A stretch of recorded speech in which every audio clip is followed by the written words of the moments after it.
Hello,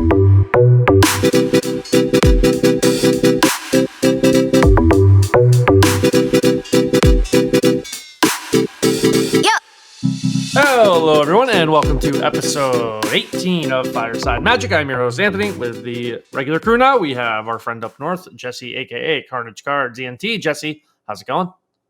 It's going great. It's going fantastic. I am super happy to be here. We finally have the long-awaited set that we wanted to talk about, and I'm excited to talk about it. Yeah, and our friend in the Midwest, Darren, a.k.a. Servo Token. Darren, how's it going? It's going good. I've been really enjoying Foundation so far, and I'm looking forward to getting into it. I am as well. So yeah, a lot to talk about with Foundations. Obviously, we missed talking about a lot of the cards because we recorded kind of in the middle of spoiler season. I think they miscommunicated a little bit how spoiler season was going to happen, because I think originally they said they were going to reveal all the cards over the course of 2 days. That is not how that happened. I could be Mandela affected into thinking that, but I digress. We're not going to talk about cards we missed. You've seen a lot of them, Bolt Wave, among others, we'll get to in a little bit. We'll just talk about impact of the set. We'll talk about Limited. We'll talk about Standard. We'll talk about the state of Pioneer. And then we're debuting a new segment toward the end. Very excited to get into all of that. So we're going to start with Limited. The consensus I have seen going around online, the Limited is hard. It's less forgiving than some of the sets in the past. I think in a limited, no pun intended, experience of me playing it so far, it feels fun. Honestly, like the little bit I've played, it feels fun. But like, I have done 4 drafts. They have gone as follows: 7-2, 1-3, 7-1, 0-3. And the 1-3 and the 0-3, after I drafted the decks, I was like, this deck is bad. And the 7-2 and the 7-1, after I drafted them, I was like, this deck's really good. I feel like I feel like you can kind of tell what you have after you draft it. At least in my limited experience so far. Yeah, the set seems super difficult to maneuver through, especially in draft. Unlike a lot of the other recent sets that we've gotten that have been on a much higher general power level, this one, you really need to be good at limited in order to succeed at limited. And that means like having a plan for the deck that you're going into like midway through pack 1 and picking up all of your key pieces. You really need to just know what your end result should look like before you even get there. And that's just not a skill that has been fostered in a lot of these other sets, because a lot of these other sets have just a lot of like random value sitting around, and you can ride some super powerful card to victory even if you have a crappy deck. Yeah. I mean, the set is littered with bombs, of course, as they all are, but there's no like, I talk about mana sinks a lot. There's not really one in this set.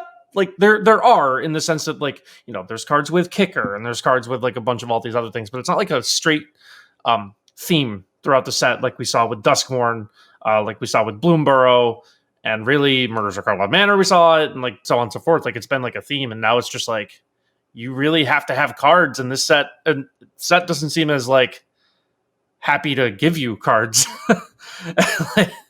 like drawing cards is kind of hard in this set. And this limited, I think, and you really got to like maximize value. Yeah, I haven't been able to play the limited yet, and that's on me. But we talked about this prior. People who have core set knowledge or have played core set before, that's how they feel. That's exactly what they are. They reward you for putting a great deck together. They reward you for drafting a good deck. It's more about exchanging of resources and coming out ahead that way. It's about making great blocks, making great attacks, and things like that, which you don't generally see with sets that have mechanics that go across the set, or that introduce newer things. This is really just a core set. It's a clump of cards. And so, you really are rewarded for knowing what you're doing and putting together a deck that works, more than just having like inherently powerful cards. Of course, bombs still exist, but I'm not surprised to hear that that's kind of the feedback from this set at all, limited wise. Yeah, and I like it. I guess like a way to put this is like most limited sets now. It's like they really like push the 2 color pairs. Like you want to be like locked into one of the pairs that like has a distinct game plan. They focus that, and I'm not saying that's not true for this set, but it feels a little like less pure synergy and more card quality individual. Like you want, like your card quality needs to be really high because you don't have quite as much on the synergy side of things. Not to say you can't have a clear game plan, not to say there's no synergy in the set. Obviously that's not true. The signpost uncommons are still there. They still do their thing, like blue white flyers is still a thing. Red black sack is still a thing. Just like it takes work to put it together, I guess, more so than I think it has in the last several sets. Anthony, what's your favorite of the archetypes to draft? I had a really cool black-white life gain deck in one of those. I was really, really happy to play that. It was a lot of fun. Yeah, I had a really good black-white list. Like the black-white life gain kind of came together for me. And then I had a red-black, very high curve, but like was loaded with bombs. Like I opened Atali, I opened Bloodthirsty Conqueror, I opened just a couple other like really, really nasty cards. Like definitely a one of those was heavily bomb carried. But the black-white synergy deck I actually did get to go together, which was pretty cool to like see in action. So I don't know if I've like landed on a favorite archetype yet, but it's a set I'm looking forward to exploring. Unfortunately, the last 03 drained me of gems. So hard to keep drafting. So I gotta earn a little bit before I go back to that. But I'm looking forward to it for sure.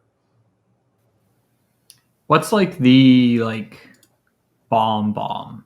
Is there one? Is there dude? Burglar Rat. Of course, it's always Burglar Rat. Bloodthirsty Conqueror is nuts. I've heard that card's that, insane. but I was just yeah, this deck had 3 Burst Lightnings, 2 Stabs, a Hero's Downfall, 2 Bacon, 2 Pies, so like really good removal. Bloodthirsty Conqueror, like I said, Atali and Shivan Dragon. Like it was just one of those ones where like everything comes together. I would say Bloodthirsty Conqueror is probably the like highest impact card in the set, and if it's not, then it's certainly up there. I don't know what the 17 lands data says yet. There probably isn't like it. I mean, there's a good sample size, of course, but it's only been on Arena for 2 days as of recording this, so. Yeah, excited to keep playing it though. I think it's, and honestly, like, they, with this set being like accessible for 5 years, they better have made it a good limited. Well, what's the limited going to be like throughout that? Like, are we just always going to have access to Foundations Limited, or? I've been going back and like, it feels like we should, but you would think that, right? Because like it's a good way to teach people how to draft, but after like a year, it's going to get really tired. Yeah, it is. But it would be one of the, I don't know. It would be cool to have always the option to do it. Because what if we get to a point where Game of Thrones Limited sucks, right? And no one wants to play that. Jon Snow is broken or whatever. I don't know. And it's like, oh, well, at least we have Foundations to like go back on and draft. So we don't have to like sit through a little bit of a terrible draft set. So it's just like always your backup that's like always on it's just Arena. Like always there. Yeah, why not? Right? Like you said, good beginner set to learn how to draft, and like obviously, like I've been thinking about like a lot about, because my wildcard collection's like running low in Arena, how good of a craft set this is. To have like the insurance that your cards are just going to be standard legal for 5 years, like that's a really, really powerful craft, like insurance, that like you can just make, and there's like a lot of like cores of decks in here. Like the Elves core is here. Among other things, there's like a good aggro core here. Like you can feel reliably confident crafting a lot of these cards and like getting to enjoy them in standard 4 or 5 years. It's probably really good for wildcard farming too, right? Because like after like 6 months of limited, you have the whole set. So you're just like cracking your vault left and right. Oh, and that's why they will not leave it up. Oh yeah, okay. Yeah, I don't think it's going to be up all the time. I think it's one that we go back to often because of the fact that like every year people will like new players might come in and need those cards, and that's just a good way to like get them. It's a good way to like hit downtime and things like that. So I do think it's one that we might commonly go back to, but it's definitely not something they will leave up just because, like you said, you can just kind of farm it and then get wild cards, and then that's a way to like kind of beat the system for them.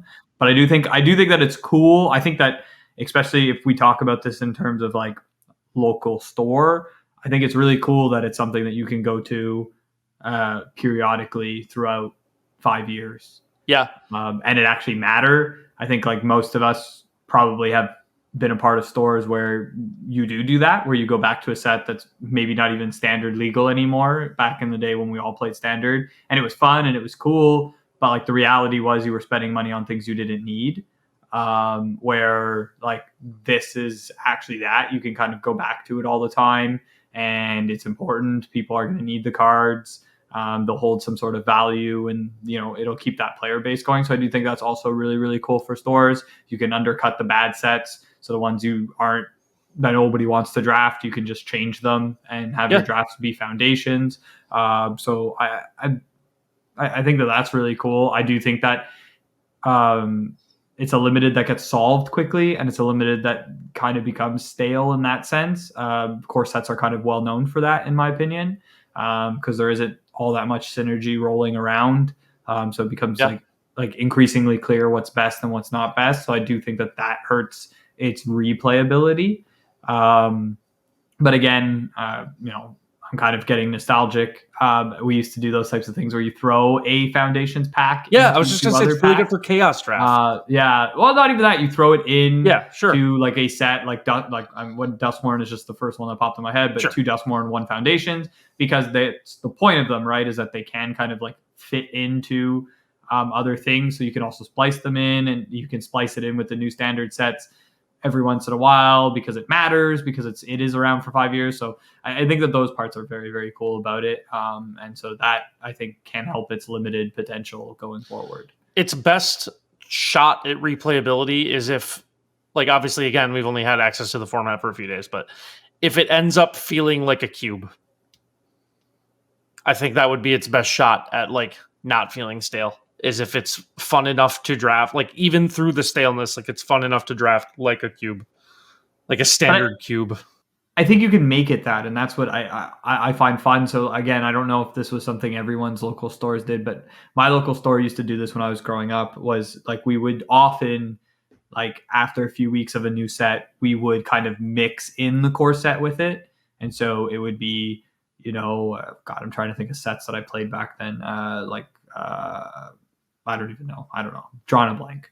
But like you would draft 2 packs of that and 1 pack of Foundations, and it would splice it in. So then it kind of creates that kind of cube feel where it is like kind of 2 sets mixed, but not all sets mix well together. So like Foundations' point is that it should mix with everything because it is kind of just like a generic set in that sense. So I think that is where its actual like staying power lies, is that it can be something that can be played with and messed around with for 5 years. And the fact that you do that, there's still like a reward for your players because those cards are useful to them to have. I mean, we've all been there. There's certain sets that I don't care. You can't really pay me to want to play with them just because there isn't anything there for me. I don't want it. And it wasn't fun. We're like Foundations for 5 years. I will need the cards. Yeah. Yeah. That could transition us into talking about standard, because I kind of already mentioned it. Like you can craft cards from this set and feel good about it. Absolutely. Like, if you have limited wild. Also, like, by the way, they gave me so many cards because of the new starter decks. Like I logged on and like they just flooded me with new cards, like rares and mythics too, like a bunch of rares and mythics from the set. Like I wanted to play, we'll get to this in a little bit, I wanted to play the new green spider, the Spinner of Souls, I think it's called, and I went to put that into my deck, and because of all the free stuff they had given me, I already had 3. And I was just like that was how they did the starter decks. Like I think they put multiple copies in one of the starter decks, and then maybe I opened 1 from a pack, but I almost think they just gave me 3. Like this happened with like a bunch of the cards on there. Like they just gave them to me, which was awesome. So that helped a lot as well. Obviously, like the cards that are legal because of like the starter set or the beginner box or whatever are going to be like wildcard exclusive, and that part of that sucks. But at least you can craft them and feel good about them. Like again, if your goal is to play standard, like you have these cards 4 or 5 years, like it's not like and even like honestly, like again they made rotation 3 years, right? So that consumer confidence was how they build it. So that's like there anyway, because like 3 years having a card is a while too, and then 5. And Mark Rosewater I think said that they could just extend it past 5, just to keep doing that. I don't hate that, to be honest. Like I was talking to someone at my job today even about this, and I was like, it's cool they found a way to circumvent the core set aspect, but like instead of having to print a new one every year, you just say, just keep printing this one. Like just keep printing this one, keep printing this one, keep printing this one.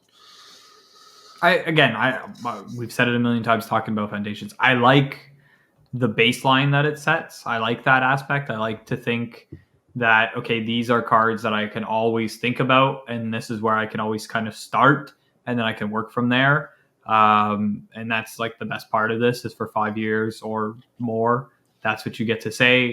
You mentioned it before. There are a lot of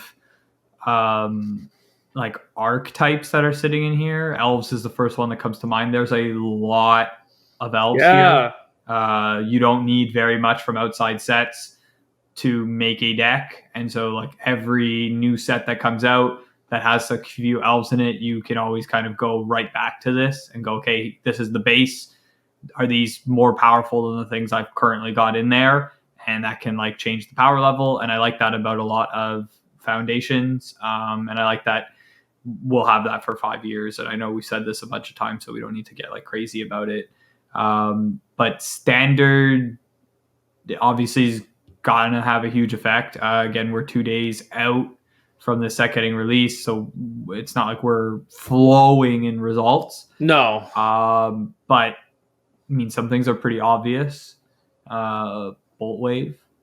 Yeah, Bolt Wave's a card we should talk about. It was not a card that was spoiled when we did the episode a couple weeks ago, but it is spoiled now, and it is here. Bolt Wave is 1 red mana for a sorcery. Costs 1 mana, sorcery. It says deal 3 damage to each opponent. End of text. So, I mean, this actually works kind of for Standard and Pioneer, and it's like kind of, I guess, an argument or fact or whatever I wanted to talk about. So, like burn / like mono red, Boros, aggro, whatever, like actual variant it is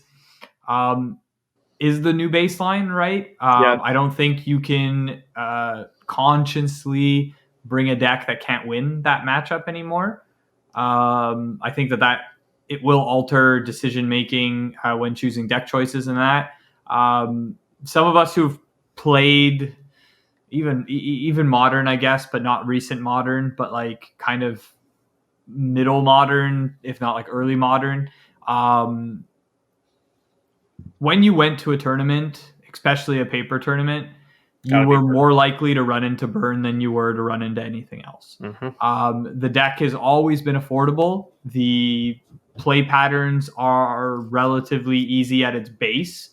I still think it's the most difficult deck to play if you want to play it properly, because sequencing is so important. But the baseline is there. It's quick. It's easy. It's fast to put together. It's fast to play around. It actually creates a more enjoyable tournament experience for you because you get a lot more downtime. You get to enjoy and take in more of the event and whatever. And I think that now that's kind of the place where Pioneer and Standard find themselves. Outside of Bolt Wave, Boros Charm, Lightning Helix, these are all cards. Monastery Swiftspear. These are all cards that exist. Slickshot. They're all here, and they're in both of these formats for quite a while. And Pioneer, obviously, just forever. Yeah, forever. And so now this is kind of like the new baseline. We talked about it when we were talking about Foundations as what they bring into formats. This is now the deck that's the baseline. You have to try and figure out, can I realistically have a decent matchup against this, a good matchup against this, or like a pretty much 100% matchup against this? If you don't, you probably shouldn't be going to paper tournaments anymore in that sense. Like, you shouldn't be trying to like test your luck. I think that online is a little bit different, just because people online tend to shy away more from aggro decks than people do in paper.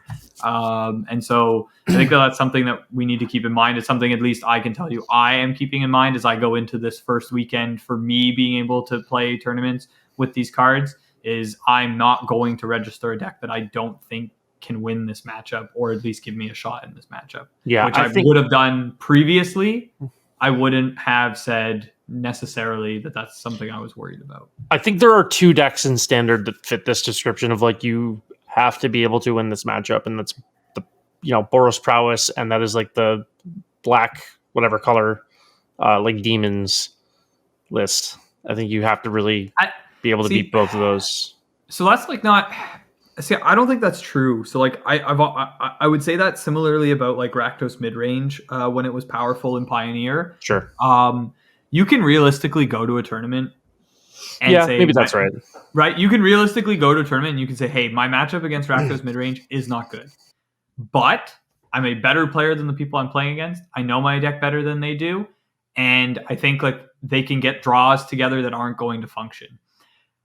Burn is like this weird thing outside of the fact that they are land light, and that sometimes creates these weird mulligan situations for them where they don't have enough resources to beat you. You can't really like realistically do that. Like the baseline of being a good burn player is relatively low. Again, I think the ceiling is very high. I agree. To be like a great burn player, it's very high, but the baseline isn't. To be a like relatively decent Rakdos midrange player, you actually have to be good at the deck. Sure. Like, you have to sequence properly. You have to be able to answer threats. You have to know when to take damage, when not to take damage. Burn is a very straightforward thing. And so I don't think that some people have even experienced this before when they're playing competitive Magic. We've seen some good mono reds in the past. So maybe some people have seen it, but I would say people who have started playing in the last like year or two, like Convoke is the next closest thing that look like that. And I don't think that that is really the same thing that we're talking about. No, I don't think Convoke's the same thing at all. Like, you know, I don't think so. So I don't think people have seen this power level on like an aggro deck before. And like the fact that it has this reach, a lot of these decks, like if I just like pull it up, because that's what I was very interested in when I was looking up the standard, was the standard challenge that happened today. Boros Prowess won the challenge. Sure. Whatever. I don't really think this is prowess, but fine. That's the title it has. You're looking at 4 Bolt Wave, 4 Burst Lightning, 2 Shock, 4 Boros Charm, 4 Lightning Helix. Yeah, so Boros Charm's another one that this is just modern. Like, it is. Like, but outside of like literal lightning bolt, like you have the lava spike, you have the Boros Charm, you have lightning healing. Like, this is modern burn. Exactly, but something that a lot of these players haven't experienced before is, so a lot of the aggro decks in the past have been more creature pump spell heavy, right? And so that isn't the same thing anymore that we're talking about.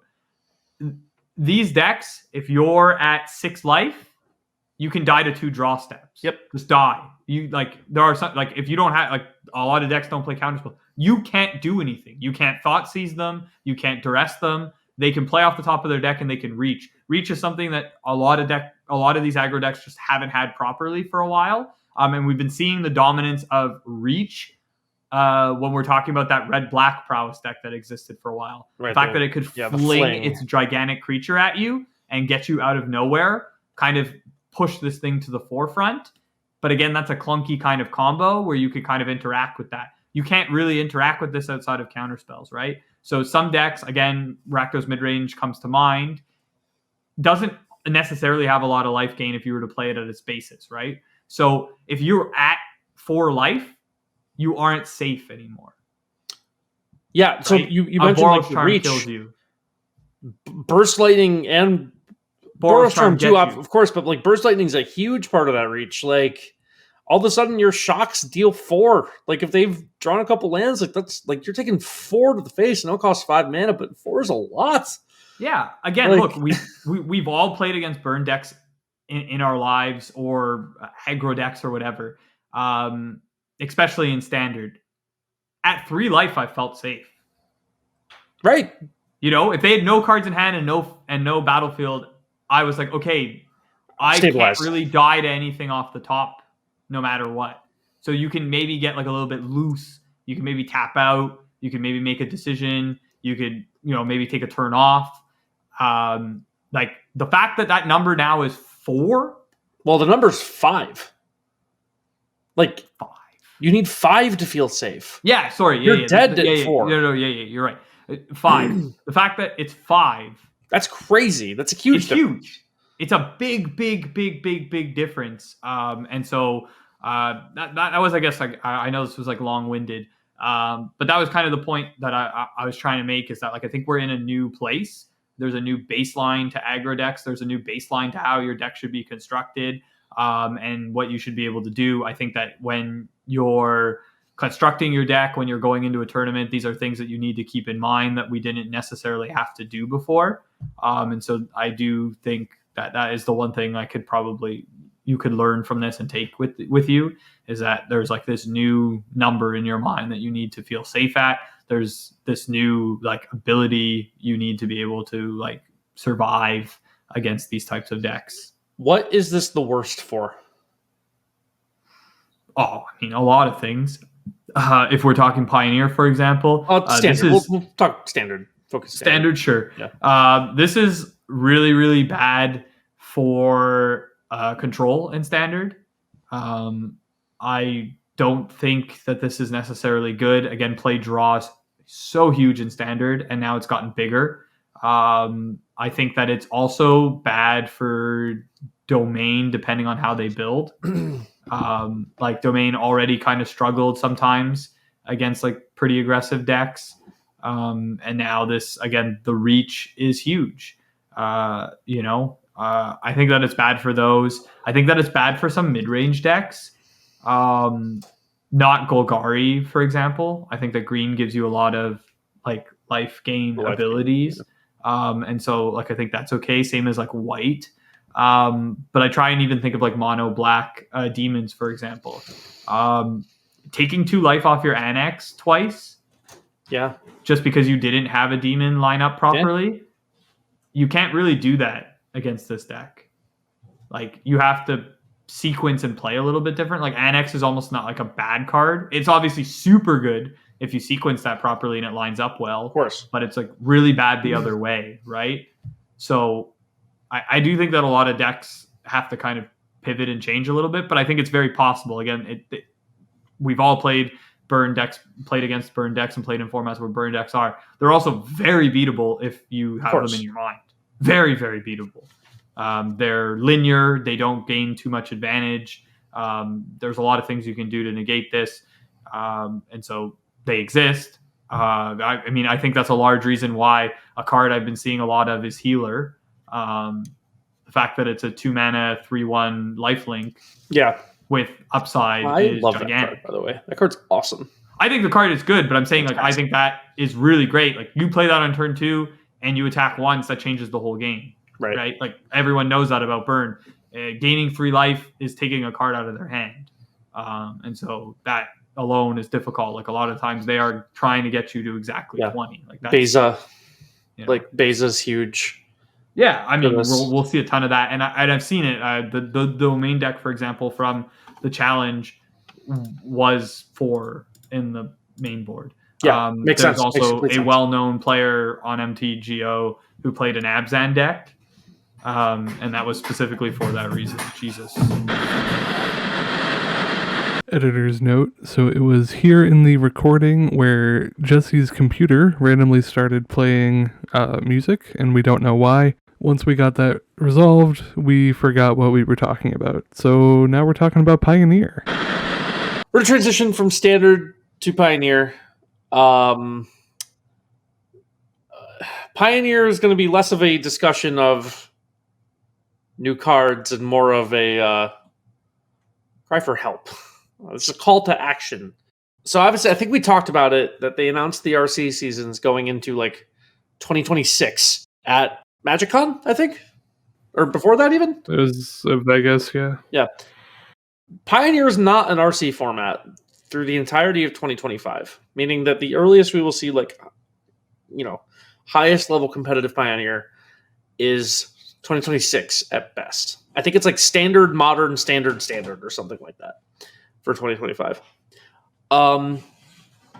This caused a lot of people online to be like, wow, they're just trying to kill Pioneer, huh? And it's kind of gone that way so far. Like, it was not a format that people were like clamoring to play anyway, and you really like, they took away kind of like the one incentive to play it. Like, play it was the RC. And like, it just kind of had its day of like, hey, like, it was just like the last RC, like that was a really good tournament. Like, it was pretty diverse, like all this fun stuff. It's like, oh, Pioneer's like, kind of here. Like, it's, wow, look at this. Like, Foundation's coming out. This is sweet. And then they're just like, no more Pioneer for a year. And for a format that just doesn't have like the name popularity that Modern does and the necessity that Standard does, this is a bad place for this format. And it's causing a lot of, I'm seeing a lot of posts online of like shop owners saying like, hey, people stop showing up for Pioneer. Like, I had to change my Pioneer nights, like all this stuff. And it's like, I don't think they'd like officially kill the format. That doesn't seem likely. I mean, it's on Arena, basically like Pioneer Masters is coming to Arena like in a month. Maybe that will at least increase play numbers a little bit. This is a problem though. Like, I don't really know what there is to do about this. Like, we need community support for this format. Like, that's the only thing. Or like, hope SCG does some like Pioneer events. We just had a big Pioneer event last week. Like, yeah. So, correct me if I'm wrong. They kind of gave an explanation of what that was like all about, and it was just more like because of the sets coming out and things like that. That like they made that decision and that like it is not dead. And I think that they, like you said, kind of enforced that idea by giving us Pioneer Masters essentially. I think that would be a weird thing if it was a format they were actually killing. So it's just a year off. I think, Pioneer's like the worst format for that to have happened to. Yeah, but I'm not sure that like again, it'll survive officially. It's not, I don't think it's going anywhere, but like, not a great message to send to your player base for the format. I mean, again, I know we're comparing apples and oranges, but they did that to Modern when it first came around, right? Like, no, it wasn't. Modern's always had tremendous support since day one. No, but when the RCs came back, right? If I'm not mistaken, Modern wasn't in the first year. Oh, that could be, but like, right? They also had 10 years of. We're comparing. Yeah, they had 10 years of player trust. We're comparing. Yeah, this is the third time that Pioneer has quote unquote died. Yeah, I know. We're comparing apples and oranges. I know that Modern could get no support ever, and it has enough community support to survive.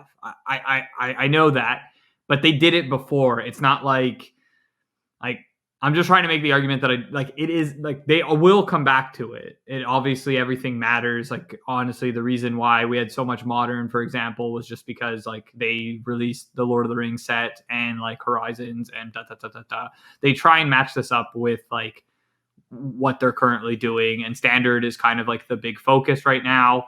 And I guess they had to take a choice, and the choice was Pioneer over Modern this time. It is what it is. I don't think that it's anything to like freak out about. I know that, Pioneer is the worst choice for that because Pioneer's player base is maybe a bit tenuous compared to Modern's. But Pioneer's never died, right? It's always been here. And I think it'll survive this too. And I think it'll be fine. I'm not too worried about it. Yeah.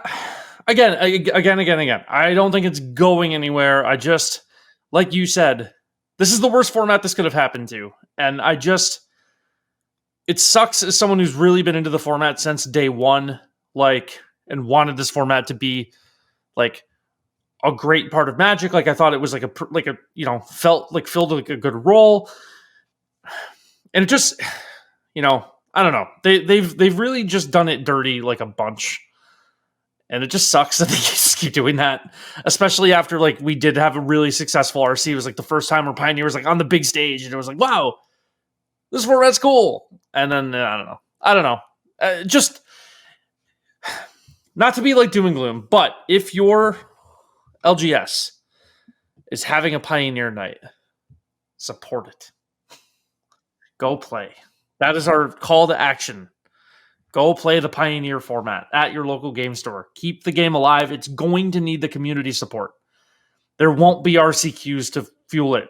And the thing with RCQs, this is a trickle-down effect. When there are RCQ seasons, people are more incentivized to go to the weekly regular tournaments to practice for their RCQs. This trickles down. If you get rid of the RC, the Pioneer RC, that means there are no Pioneer RCQs, and that means people are less incentivized to go to their weekly Pioneer tournaments.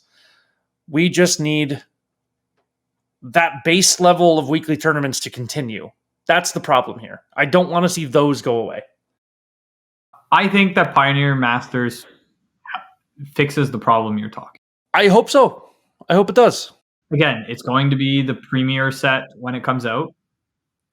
People are going to play it on Arena, and it will spark an interest in the format. I hope so. All right, we're going to transition into our last segment here. Brand new segment. I think maybe we've done this before, but we'll call it a brand new segment because now it has a name. Darren and I are going to play Ask a Spike, where we present our brews to the altar. The altar is Jesse. And the other person here. Obviously, Darren, you can give feedback on mine, and I can give feedback on yours. But we'll get Jesse's opinion on some of the brews we're working on for Standard. Would you like to have yours go first, or would you like mine to go first, Darren? I'll go first. Okay, so during spoiler season, I was attached immediately to one card that I am very fond of and have played quite a bit of in the past. That is Mystical Teachings. This is a instant for 3 and a blue. Search your library for an instant or a card with flash. Reveal it. Put it in your hand. It also has flashback for 5 and a black. So basically, the deck that you want to put this into is full of it's a control deck full of silver bullets, and that's what I've made here. So the shell that I have been trying to figure out and work on is a Grixis deck featuring Mystical Teachings, and one of my favorite cards in Standard right now, Mind Splice Apparatus. I remember when that card came out, you were really hyped on it. My hype for this card has never died. That is 3 and a blue for an artifact with flash, so you can find it with the teachings. At the beginning of your upkeep, put an oil counter on it. Instants and sorceries cost 1 less for each oil counter. So you play it at the end of their turn, and then on the next turn, all your stuff is cheaper. So that's the basis of the deck. We'll just go through the entire deck list. 1, Urtai Resurrected. 2, Horned Lockwhale. 1, Sphinx of Forgotten Lore, which is a new Sphinx from Foundations, gives all your spells any spell flashback when it attacks. 1, Thundertrap Trainer. 1, Tishana's Tidebinder. 1, Deadly Cover-Up as the only sorcery speed card in the deck. 3, Anoint with Affliction. 3, Arcane Epiphany, which is the draw 3. It costs 1 less if you control a wizard. 4, Burst Lightning. 2, Fires of Victory. 3, Mystical Teachings. 4, Refute. 4, Think Twice. 1, 3 Steps Ahead. 3, Mind Splice. 1, Nowhere to Run, which is the creature gets -3/-3 and then gets rid of Ward and Hexproof. Also has Flash. And then 1, Roaring Furnace Steaming Sauna. 24 lands. So yeah, basically the idea is to play Grixis Control with this top end of having a bunch of cheap spells and overwhelming with a mana advantage as opposed to card advantage as traditional control decks are ought to do. Okay. I don't hate this. I have a few questions. Why is Thunder Trap Trainer in the deck? What does this do for you? So I was testing this quite a bit this week and was finding that my turns 2 and 3 were relatively weak against non-aggressive, like against mid-range strategies. So this basically helps to bridge the gap between the early game and the later turns by offering, just like something to do that progresses the strategy, basically. It could be something else. It is sort of a card that I just threw in there and it works. But I think that one of them, like, just isn't good. yeah, probably not enough, Like, right? if you wanted to play like 3 or 4, I would say okay. Right. I don't think 1 is good. Is Think Twice just better than Deduce? Just isn't better than this? So the thought there's 2 reasons for Think Twice over Deduce. The first is Refute, which is draw a card, discard a card, discard your Think Twice, you're still netting a card. And then also Think Twice. In order to think twice with a Mind Splice in play, it's 2 mana. And to get both cards with a Deduce, it's still 3 mana. Okay. No, you got me. I actually like this deck. I don't think Mind Splice Apparatus is good. So I do think that makes the whole deck fall apart. Well, but I like the idea of the deck. I think that I love, also probably because I'm an older Magic player like Darren.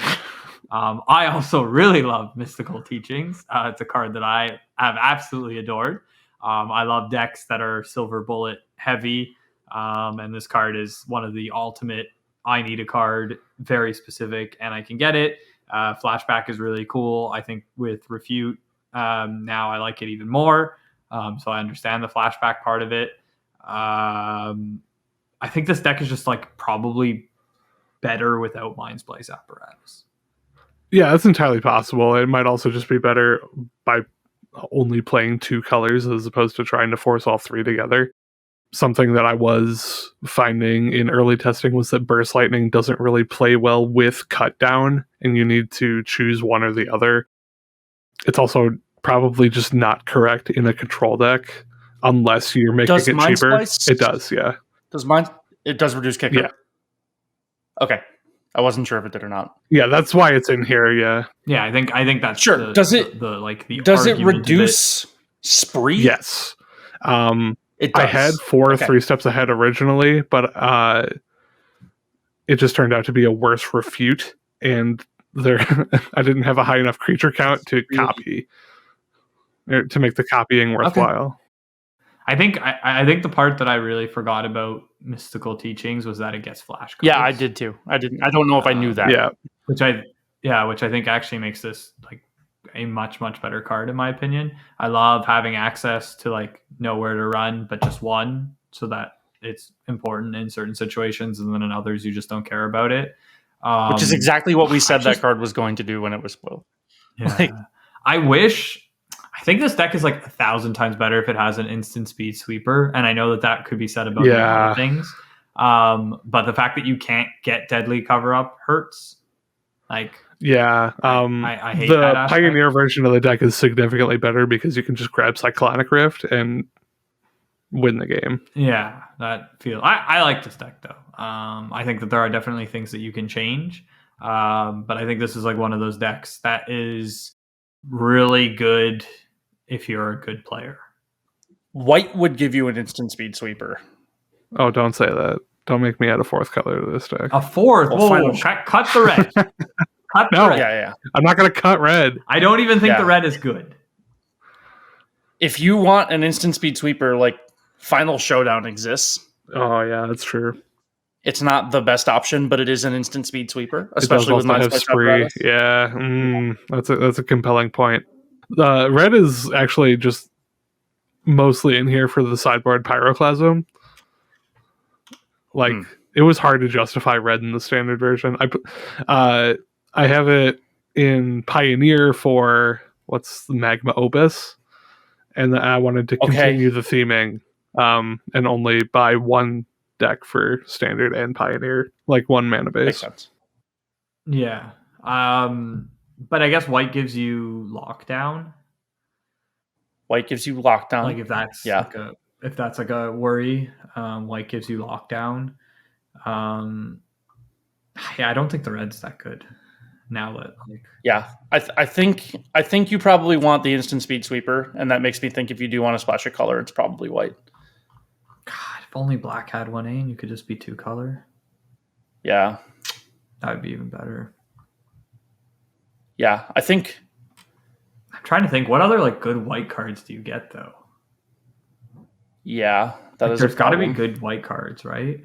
Actually, doesn't like having No More Lies just like kind of also help? That doesn't get that doesn't get reduced. reduced. No. But doesn't that kind of help the fact that you feel like you don't have a lot to do at like the 2 mana slot? Sure. Tough, like I guess like a lot of the 2s Darren's running right now though aren't. There's nothing double pip. Like, no, of course. Color. I know, but sometimes sometimes those are necessary evils. Right. Like again, I also don't think Mind's Place apparatus is actually like the important part of this. I actually am focused much more on the mystical teachings aspect of this. I like Mind's Place apparatus with. Yeah, I know, but I really like refute. I like the fact that refute can discard mystical teachings. So also like sometimes teachings just is like a late game card that you play out of your graveyard, which I think is so much more powerful. Like I think having the ability to like, I think about especially like a mid-range matchup, right? Like the fact that this sitting in your graveyard is something they can interact with. Like obviously there are graveyard spells that interact with it, but I mean the fact that at end of turn you can tap 6 mana and go get like a very powerful spell that they can't thought seize out of your hand or duress out of your hand is like really, really cool about this card. And I like that aspect of it.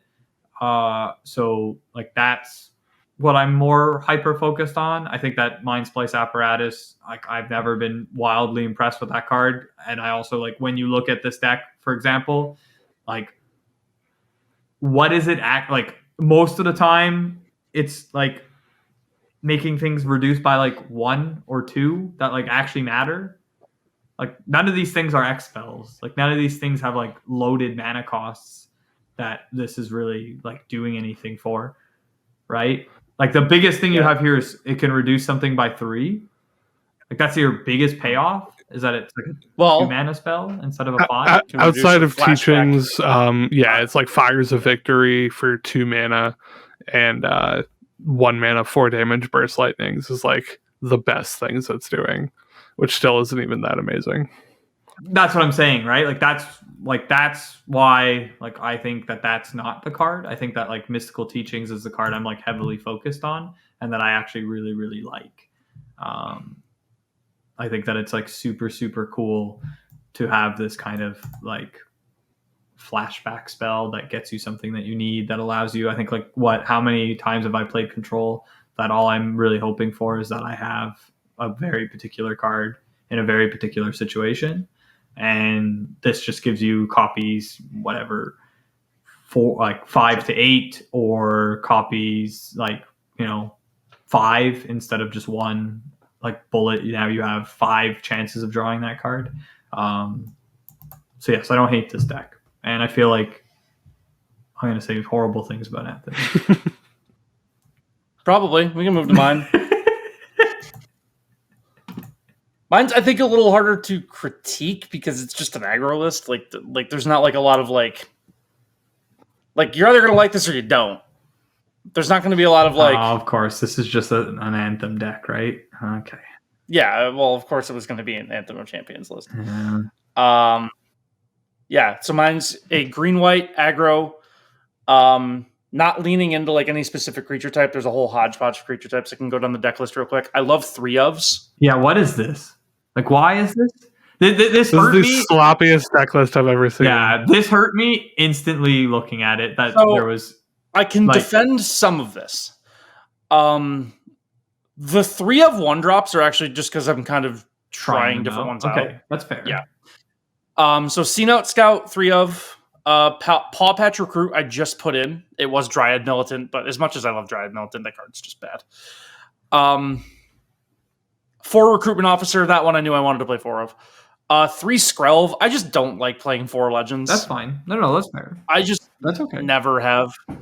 4 Burrowguard Mentor. This card's really important for the deck. Like, this is one of the most important cards in the list. Burrowguard Mentor is the rabbit soldier from Bloomburrow. It costs a green and a white, so 2 mana. It has trample, and its power toughness are equal to the amount of creatures you have on the board. I just think it's insane that, like, very shortly after making Bunnicorn, Yeah, we got like a better they were one. like, hey, you can have a better one in Uncommon. Well, so the thing is, like, Bunnicorn at least counts all of your permanent, I know, like all of but, your like, non-land permanent. in reality, come on. Trample is I'm- worth so much more than like 2 or 3 more toughness. Dude, power. Bunnicorn's the next card in this I list. I have 2 Bunnicorn, and every time I cast Bunnicorn, I wish it was Bloomburrow. Yeah, like, that's just crazy to me. Not like, I wish it was Burrowguard Mentor. It's crazy. 4 Sky Knight Squire. I've been really impressed with Sky Knight Squire. What is this one? Sky Knight Squire kind of rules. This is 1 and a white. It's a creature cat scout. It's a 1/1. Whenever another creature you control enters, put a 1/1 counter on this creature. As long as this creature has 3 or more 1/1 counters on it, it has flying and is a knight. Addition to the knight part doesn't matter, but it becomes a 4/4 flyer. oh, the night. If it has 3 The night part matters. Not in this list. Don't sell it short. I'm not like it. Of course, will matter to someone that's not me, but it does not matter for me. The flying part matters. This card's awesome. Yeah, that's pretty cool. Yeah, really, really into this card. Really, really, really into Sky Knight Squire. It is consistently the thing that wins the most games in this list. You know what card is really good with Sky Knight Squire is Resolute Reinforcements. Where's that at? Oh. Did you forget? Oh. Get these Bunnicorns out. No, of I here. didn't forget. Yeah, true. Get One these Sunblessed terrible Healer. cards out of your deck. One Sunblessed Healer's in here. I just really like Sunblessed Healer. I was actually going to say I think you should have more. That should be 4. More, yeah. 100%. Yeah. I don't hate that just as like a reasonable 2-drop too. Like, you can just play it on turn 2. Again, that's fine. Your best play is return Burrowguard Mentor or Sky Knight Squire. Yeah. Like, why would you not want 4? Yeah, no, you're not wrong. It has 3 Anointed Peacekeeper. I think that's wrong. Yeah, I think that becomes the healer and then goes to the sideboard. You think I just cut I those? think that's wrong. That's a sideboard card. That's not a main board card. Yeah, that's fine. Like I said, trying stuff out. I like the card. Grand Abolisher was in the initial version of this list too, and that card had to go. The card stinks. Yo, do you know how crazy? I know this is a side note. Do you know how good that card is in Hidden Strings? Oh, it's insane. Yeah. It's it's fucking really good. in Hidden Strings, and like, Grand Abolisher? it is not a card I ever would have in my million fucking years on this earth thought that was the case until somebody played it against me, and I went, oh, well, this sucks. Yeah, that's how do awesome. I kill this thing? I have nothing to kill creatures, or I counter it and I die. Cool. That card's fucking good. 2 Cutzil Malamet Exemplar. Yeah, I had to read this card. I was reading it while you were talking. I didn't know this card existed. So it's an uncommon from Lost Caverns of Ixalan. It's 1 green and a white for a 3/3. It has the Grand Abolisher, part of the Grand Abolisher text. Your opponents can't cast spells during your turn, and then whenever 1 or more creatures you control, each with power greater than its base power, deals... Wait, I read that wrong. Whenever 1 or more creatures you control, each with power greater. That's weird wording. No, then its base power... It's right. Every creature needs to be bigger. Okay. Whenever 1 or more creatures you control, each with power greater than its base... Oh, okay. All right. Anthony, deals combat damage to a player, draw a card. Yeah. Reading cards is hard. Arena does the math for you. Like, do you not know what this card does? It feels like you... Yeah. No. That's fine. Draw a card. I didn't know this card. Put this I in think here this should be cut because you don't have anything that that's fine. buffs itself aside from the Squire and Paw Patch Recruit. Well, no. 3 Anthem of Champions. Oh, all right. Everything's bigger. Yeah, everything is bigger. 3 Anthem of Champions is in the list because this is one of my favorite cards in the set, and I'm just a sucker. I think you're also a sucker for 3s. Why is this not 4? Because it's not a creature, and I was seeing it a little too much. Yeah, you shouldn't have 3 sheltered by ghosts in your deck. That's just objectively false. No, it's not. You think they should just be not in here? No, I don't think that. I think that you should have 4 and 2. That's a fact. 4 Anthem, 2 Yes. Shelter. Okay. I did try that. Again, so aggro decks, I hate that. I'm sure I've said this a million times. Your goal is to win the game kill the opponent. attacking, I understand. and you're supposed to be doing that. Like, it's not. You're not supposed. These are sideboard type cards that you play. Like, so Sheltered does help do that. Yes, but it shouldn't be your like original gameplay.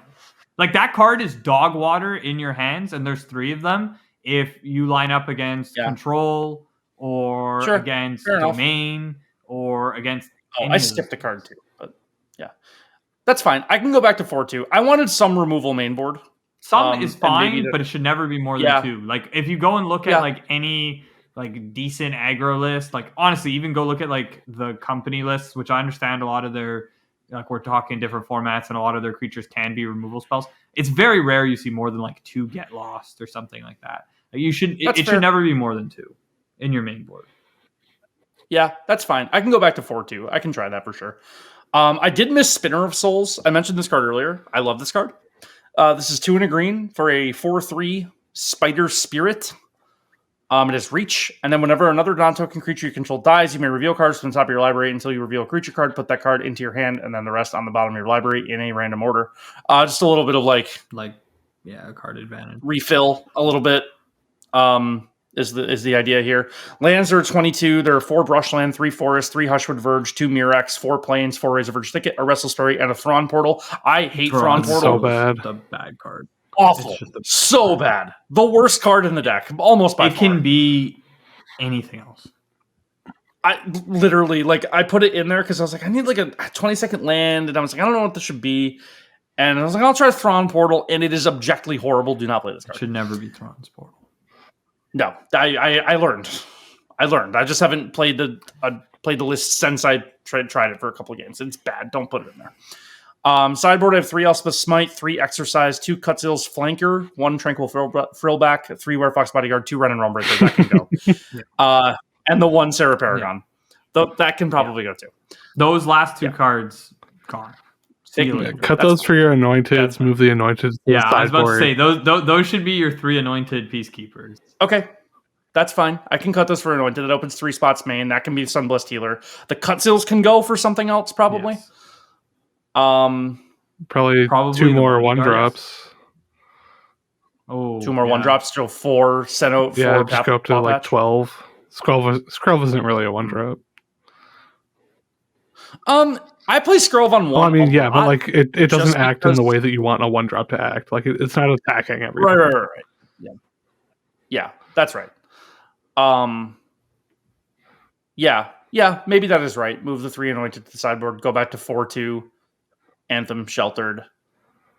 See, like I would play 4 healers. I would cut the 2. I would play 4. I would cut down a Shelter, play 4 Anthem.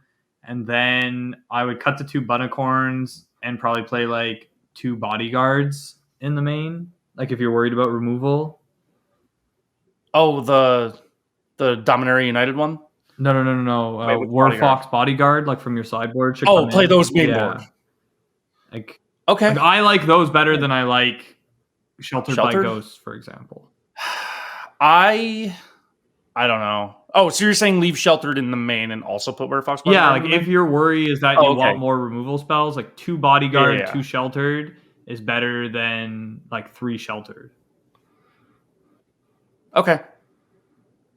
Also, Sunblessed Healer does a bit of your like defensive play that Shelter is currently offering you. True. That's very true. Sunblessed Healer is by far like the card that should be 4, and that you're my brain with these cards just works weird because I'm always like I have to save this to kick it to get like value. But you can just play it as a 3/1 like with lifelink. Like, it's not even just like a vanilla 3/1. It's a very good 3/1. Yeah. Similarly, like that's the argument for like Fox. Like I know you. And I'm positive that you hold Fox all game long. Always. I know that you do. The fact that you said that about Sun Healer made me know that you're the kind of guy that has 3 open mana and doesn't play Fox because he goes, they don't have a creature for it to eat. And again, instead of just 3 mana 2/2 flat. 2/2 isn't great, but it's better than not having 3 mana 2/2. Also, it's a 3/3. Right. I mean, it obviously game state dependent, of course, as everything is. But yeah, this deck looks like it crushes mono red in best of 1. Oh, it destroys the aggro decks. Oh, it feasts on those. Yeah, it really does. See, that's my point, right? And this is my argument against Sheltered. You're already good against the aggro decks, so it's not like the removal matters. Yeah, the mid-range, the demons decks. That's the only deck that it's for. You don't need to be good against everything. Right? Taking out Sheltered help your control and combo matchups where 3 Shelter don't swing your demons matchup as much as you think it does. Yeah, that's probably right. This deck does really struggle against demons. The best card against demons in this is the Spider. Yeah. The Spider at least does stuff. I don't think I don't think Sheltered by Ghosts helps your demons matchup in a sense. Yeah, that's fine. I'm open to that. I don't even want to say that. I think Ren and Realm Breaker helps your demons matchup more than. Well, that was genuinely why it's exactly. But that's my point. If you're really worried, the demons matchup isn't going to win because you removed one of its things. You're going to win by having some sort of advantage, some sort of you can generate some sort of advantage against them, and that's what's going to be more difficult for them to get past. I thought about putting a Raise the Past in the sideboard. I don't know what that card does. That's 2 white. It's a sorcery. No, it returns all wrong. Creatures. You read it. Okay. I didn't need to know what it did. It's 2 white sorcery. That shouldn't be in your deck. Yeah. It returns all. The only 4 mana spell that should be in this deck is Collected Company if they ever put it in. Yeah, that's the only 4 mana spell that this deck should have. It is missing. This deck is so starved for a Collected Company. It's not even funny. It 100%. It's not even funny. I don't know what to do about that. Did I for once build a Pioneer deck in Standard instead of my normal pattern of building a Standard deck? Honestly, this deck is 1,000 times better in Pioneer. Yeah, because of Collected Company. And Green-White Company just already exists in that, and I can probably just play a lot of these creatures. Yeah, that's fair. It has been fun. I've enjoyed it. Where's your enduring sheet? Draw cards. So whoa, hold on. Yeah, wait. Hold on a second. I left. Wait a minute. Wait a second. Yeah. That was an intentional exclusion. Of course it was. Because he's gonna tell me because of the anthems. Because I read out a wild card. I was gonna say because of the anthems. Oh my god. No, it's not because of the anthem. Oh Jesus. That can go in here for Kutzel. Honestly, how many things even trigger? I guess enough stuff triggers. All of these things trigger. What are you talking about? Spider doesn't. Mentor sometimes won't. And everything else does. Yeah, all right. I'll put it in Dirty Innocence in here. That's fine. The anthems was the consideration because if I have one anthem, nothing in this deck triggers it. If one Anthem of Champions is in play, nothing triggers Enduring Innocence, and then the card's useless. It's not useless. It's man. I don't know what's wrong. What do you mean it's not useless if nothing's triggering and it's just sitting there? What do you mean? It's a 3/2 lifelinker. I forgot I had lifelink. It also grows with the anthems. Sure, it becomes a 3/2 lifelinker with the anthem. Sure, it also can, and I guess it also can get +1/+1 counters from Sky Knight Squire. Even with the anthem, a raw Sky Knight Squire would still trigger it, and so would Sea-Note Scout, and so would Skrelv. Yeah, there's enough in here. And so would Mentor or Bunnicorn if it was the only other creature. Yeah, that's true. Sure. Well, Bunnicorn's getting cut. Yeah, Bunnicorn sucks. Bunnicorn's getting cut. Yeah, Enduring Innocence can come in here. I don't think I'd play And that was big brain play there. I fucking forgot that card exists. That card's fucking really good. Yeah, that was intentional on my part, and that was probably me just overthinking things. Yeah. You know what you did? You got lost in the sauce of the anthem. I did get lost in the You sauce. said, I did "Oh get no, lost in the I'll sauce. always have an anthem every time." Yeah. Well, I wouldn't, but I won't put 4 in my deck. That's also my favorite part of that. I'll always have one, but I don't want 4. Yeah, but only one. Oh, So how many innocents should go in? Two. at least 1, maybe 2. 2 was the number Yeah. I was thinking. Just swap them right in for the Kutzil Melamet exemplar. Yeah, actually, it does a much better thing than what your Kutzil does. Yeah. Trying to get too cute. I will say, like the like Grand Abolisher text has been nice, but yeah, Is that it doesn't in have to standard stay. though? So is What drawing does it cards. actually like? Is it that good? It just makes your stuff uncounterable. And protecting like yourself from like instant speed removal is really nice. That means your opponent like has to choose between killing your stuff or playing a thing, like because they don't get to do anything during my turn. Wait, they could just choose to kill this thing, Yeah, sure. and That's then fine. they can kill things on your turn. Right. Sure. But then but that's them spending 2 mana sorcery speed on or whatever, right? Like, which like is not nothing. Like again, like I don't know. That's fine. Yeah, Enduring Innocence can go in here. I'm obviously open to that. Yeah. It actually gets better with some of the changes we made. Also, like cutting. Yeah. I'm gonna Like the edit this 2/3 power creatures out of your deck is also nice. Like that also makes the card right. True. That's very true. I'm gonna try and edit. But see, right this now. is the kind of deck, and I hate that I'm going to say this. This is a good idea to bring to a like local event. This is the kind of standard deck. Yeah, this is the sort of thing that will like. I cannot beat this deck, and I don't know why. I've never seen it anywhere but my shop.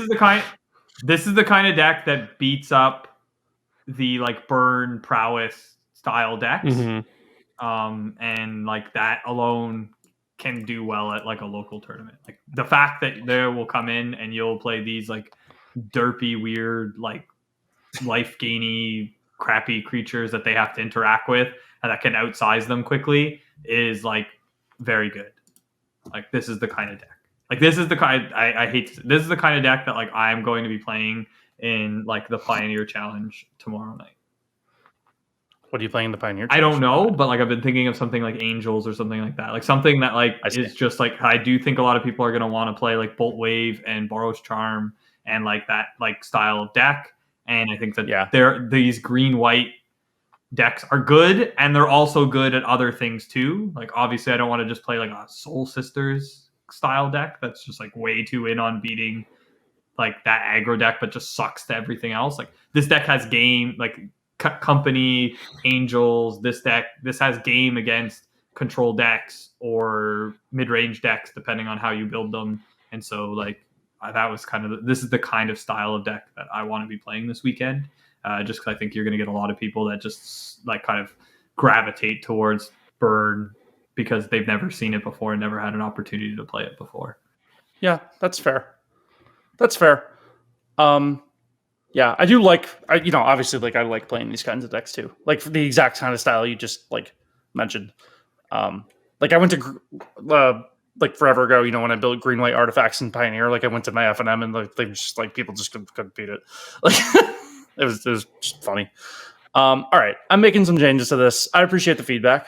Don't we also have Wiltleaf Liege out of Foundations? Yeah, the card costs 4 though, doesn't it? Yeah, but like if you're struggling with the demons deck, they make you discard. Yeah, I guess that's true.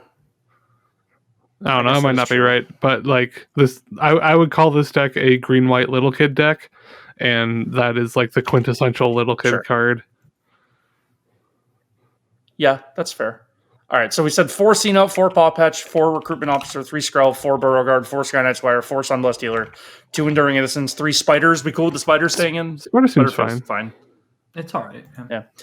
4 Anthem, 2 Sheltered, 22 land. I cut the 2 Ren and Realm Breakers and the Sarah Paragon for the Peacekeepers in the sideboard and left the rest of the sideboard the same. And I cut Thrawn Portal. I just don't know what land I'm replacing it with. Forest? Any land. Literally just a basic. Yeah. Just a basic of another kind. Yeah, that's fine. Actually, probably a plains, but yeah. Well, 4 and 4. Yeah, that's fine.